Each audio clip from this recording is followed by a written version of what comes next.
Ça va Mourad, tu vas bien? D'accord, La forme? ouais. Alors Ça va? ça, Jamel de CRS. Eh ouais. Ah d'accord, vas-y viens, moi, je vais te poser quelques questions Vas-y, ok, pas de problème. si t'es ok. Ok. Salut Jamel, dans le livre tu nous parles un peu de ta jeunesse agitée. Donc moi j'ai vécu à Bagneux Ouais. depuis 1987 et c'est vrai que j'ai eu une jeunesse assez mouvementée. Et maintenant dans le livre, voilà, je raconte mon passé délinquant, je le raconte parce que je veux que les gens prennent conscience qu'on ne devient pas délinquant du jour au lendemain. Euh, en fait, moi, pourquoi j'ai décidé de m'infiltrer dans la police, c'est tout simple, parce que j'en avais marre de me faire maltraiter par la police, me faire insulter, me faire taper. Donc à un moment donné, franchement, j'en ai eu marre et j'ai dit, bah, je vais passer de l'autre côté de la barrière. Et là, je vais voir ce qui s'y passe. Est-ce que ta famille et tes amis étaient au courant de cette infiltration en fait? Non, c'est-à-dire que moi, quand j'ai passé concours gardien de la paix, personne n'était au courant. Personne ne savait que j'allais infiltrer la police nationale. Donc j'étais dans le secret pendant 3 ans et demi. C'est-à-dire que même ma propre mère ne le savait pas. Mais c'est clair que non, je suis parti du principe que voilà, c'était un combat que que je menais pour aussi d'autres citoyens qui sont malheureusement tapés par des policiers, qui ont connu des bavures policières ou qui peut-être vont en connaître, tu vois. Donc, c'est pour ça que j'ai décidé de, de ne pas parler. Je suis resté dans le secret 3 ans et demi. C'était super lourd hein, et super chaud parce que tu peux pas te confier. Donc à un moment dans ton livre, tu dis là, à ce moment-là, je me suis senti français. Mm. Quand tu es rentré dans la police. Bah, en fait, ce qui est bizarre, c'est que lorsqu'on s'appelle Jamel Bousseta pour trouver un logement, pour rentrer dans les boîtes de nuit, c'est super difficile. Pour ne serait-ce que monter dans un taxi, habillé en jogging, basket, casquette, c'est super difficile. Et lorsque je suis devenu policier, lorsque j'ai eu ma carte de police barrée bleu, blanc, rouge, là, ça a changé. C'est-à-dire que je me déplaçais en boîte de nuit, on me disait non. Lorsque je sortais ma carte de police, ah bah vous êtes policier, rentrez. C'était ça. Pour les taxis, c'est pareil. Au début, ils ne voulaient pas me laisser monter, or ce qui est totalement illégal. Tu sors ta carte, ah bah vous êtes policier, montez. Et ça se passait toujours comme ça. Et moi, qu'est-ce que j'ai constaté? Ouais, j'ai beaucoup parlé avec les collègues, les élèves gardiens de la paix, et puis je me suis intéressé sur leur motivation. Pourquoi ils ont décidé de devenir flics. Donc il y en a qui ont vu de la lumière, qui sont rentrés, il y en a, bah, c'était pour la sécurité de l'emploi, il y en a bah, pour le salaire. Maintenant, il y en a qui sont rentrés dans la police pour casser de la racaille, et ça ils le disent haut et fort, ils s'en foutent.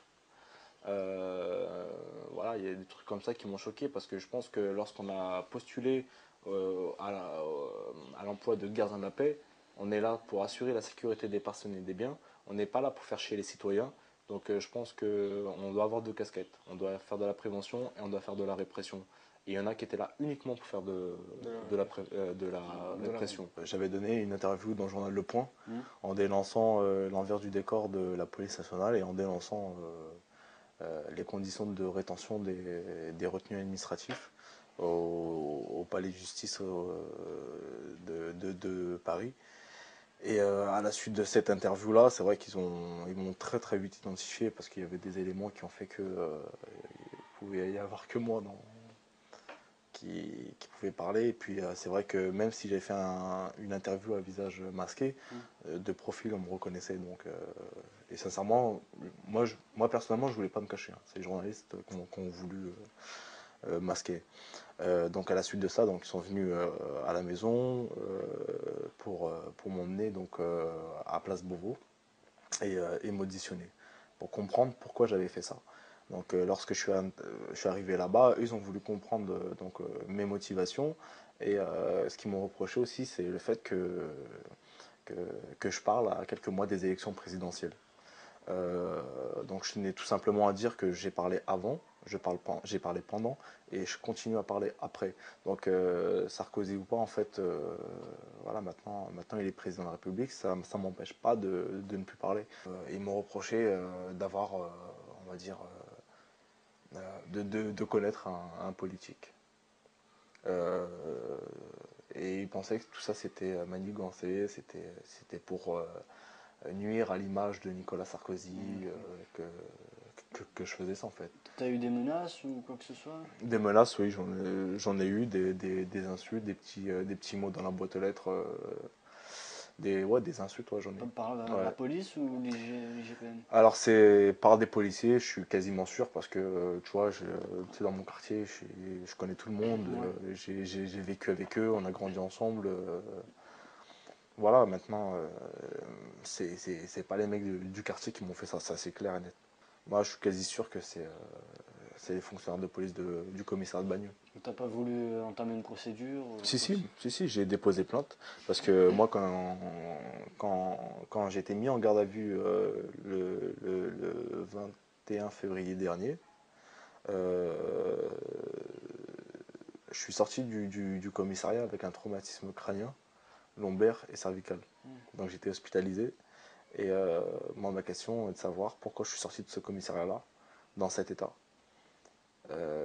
Lorsque j'étais en garde à vue, on m'a reconnu, on savait qui j'étais, parce que j'étais passé à la télé auparavant, j'avais donné des interviews à la presse, donc pour eux, j'étais la poucave de la police, Ouais. la balance de la police. Donc j'avais pas le même traitement que les autres. C'est-à-dire que je pouvais pas aller aux toilettes, je pouvais pas boire, tout ça c'était refusé. Et donc à un moment donné, j'ai frappé contre la vitre, et là il y a deux mecs de là-bas qui sont venus, Attends. ils m'ont démonté. Et donc eux, pour l'instant, sont suspendus. Et j'attends le procès avec impatience. Je suis sorti du commissariat quand même avec un traumatisme crânien, cervical et lombaire. Donc ils vont se justifier à la barre. Pourquoi Monsieur Boussetta est sorti de ce commissariat dans cet état. On l'a dit sur moi à la presse, oui, mais c'est lui qui s'est cogné la tête contre les murs, il est en dépression sévère et tout. Je fais, bah, je veux bien. Je fais, moi, depuis le temps que vous dites que je suis en dépression sévère, ça date depuis l'école de police. J'ai fait ok, il y a aucun souci. Mais en attendant, le mec en dépression sévère, qui doit être interné en hôpital psychiatrique, il a eu son bac avec mention, il a eu le port d'armes, il a obtenu le diplôme du TONFA, il a réussi à être bien classé parmi les élèves gardiens de la paix. J'ai réussi à choisir ma spécialité de CRS. Donc le ouf, il est où dans l'histoire? Il faut savoir que dans la police, il y a énormément de suicides et de dépressifs. Il y a même un château qui est réservé uniquement pour les fonctionnaires de police, qui s'appelle le château du Courbat, qui se trouve à Tours. Et en fait, tu as tous les fonctionnaires de police dépressifs qui viennent se reposer là-bas. Et malheureusement, ça existe. Et ces fonctionnaires de police-là, je leur rends hommage parce que je sais très bien que c'est dû à un problème de la hiérarchie. Généralement, c'est ce qui est mis en avant à chaque fois. Et voilà quoi. Bah, moi, en fait, ce qui s'est passé, c'est que j'ai été révoqué de la police nationale le 1er mars 2007. Donc, pour le motif suivant, non-respect du devoir de réserve. J'ai été révoqué à la suite de toutes les interviews que j'ai données et par rapport à mon livre. Maintenant, c'est clair, ça m'a soulagé. Et, mais il y a un réel problème. Il y a un fossé entre la police et la banlieue. Et moi, ce que je veux actuellement, c'est non pas dénigrer toute la police nationale, parce que je compte quand même à le dire. C'est une minorité qui fout le bordel. Comme nous, en tant que banlieusards, on est une minorité à foutre le bordel. Ça, il faut le reconnaître. Maintenant, je ne mets pas tous les fonctionnaires de police dans le même sac. Il y a de très très bons fonctionnaires de police avec qui j'ai bossé et j'ai pris vraiment un plaisir à travailler avec eux. Des mecs responsables, respectables, humains et vraiment très à cheval sur le code de déontologie. C'est-à-dire des mecs loyaux, impartials, intègres, dignes, exemplaires, qui ont le respect absolu des personnes. Eux ont le mérite d'avoir le statut de gardien de la paix. Mais il y en a un bon petit paquet qui ne le mérite pas. Et je pense que, là, comme je le dis, le coup de cher doit être passé du côté de la police nationale aussi.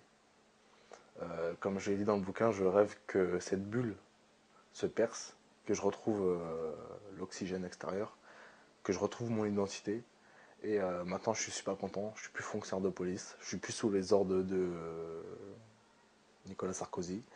Et voilà, il y a plus personne derrière moi, je suis libre.